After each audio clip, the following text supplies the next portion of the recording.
There is nothing static. So a government must be sensitive to know when change has caught up with it, with its own position. So what do we need to restructure? Yes. Right now, you have political restructuring, you have economic restructuring. Now, people are talking about political restructuring so much, but they forget the issue of economic restructuring. Economic restructuring has to do with the way the economy, what determines the economy of this country. And that basically comes to this issue of national revenue, sharing revenue. The country is run on a model where creative abilities of the people are kind of circumscribed by the fact that the government looks to one side, one product called oil, as the source of revenue and begins to share out that source of revenue to everybody. And then anything you are able to make that comes to the government, it comes into that coffer and they share it to everybody, not according to the productive ability of the people. Okay. But it's going to them more or less according to the ability to consume. Okay, give us your impression about this conversation about hate speech, and under the different categorization now. Some say there's a clause in the Terrorism Prevention Act which categorizes hate speech as terrorism. Something that the military having to monitor the people is in line with that Terrorism Prevention Act, while others think. I think that the position of the military is absolutely absurd.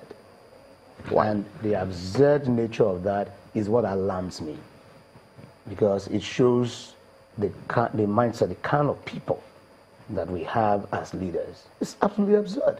Now, the Constitution spells out the roles of the military in the country. The military has no policing powers. It's not its job. The military will have the army, we have the navy, we have the air force. And their duties are there. They are for armed conflict. The person writing on the internet is not armed conflict. Do you understand what I'm saying? So if he has offended any law, it is the job of the police. And if you feel the law has to do with national security, you have intelligence services. Do you understand? You have intelligence services that can take care of that. When intelligence services apprehend the person, then they will try him. They will hand him over to the police and he'll be tried according to law. It's got nothing to do with the military. So that the military are talking, getting involved in this, it's alarming by the degree of absurdity. That's what makes it alarming. These will have no job, have no concept of what they have to do. And these will think that, they can release fear on the people. They think their job is to release fear on the people. Now, fear itself is hate speech. The whole purpose of hate speech is to release fear. They are terrorizing the people. The military is coming out to terrorize Nigerians by the military, because they have nothing to do with what they're talking about, except terror. The only thing that military can manifest in this instance is terror. It has no legal powers to arrest anybody for hate speech.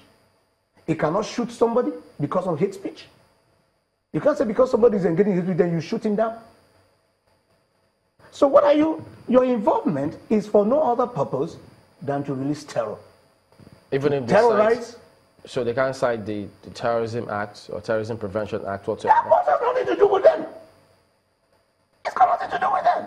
But is this the first world over to see that the army is taking a stance on trying to contain terrorist speech or wrong speech? There's nothing wrong in trying to contain hate speech. Oh, okay. Nothing wrong with that. It is the process. You must have the legal instrument to do that. All right. Which clearly defines hate speech and the way and manner you can apprehend. We'll get your point. Somebody for that. Mr. Nwachukwu, legal practitioner, thank you for coming on today. We'll be back in a moment. Don't go away.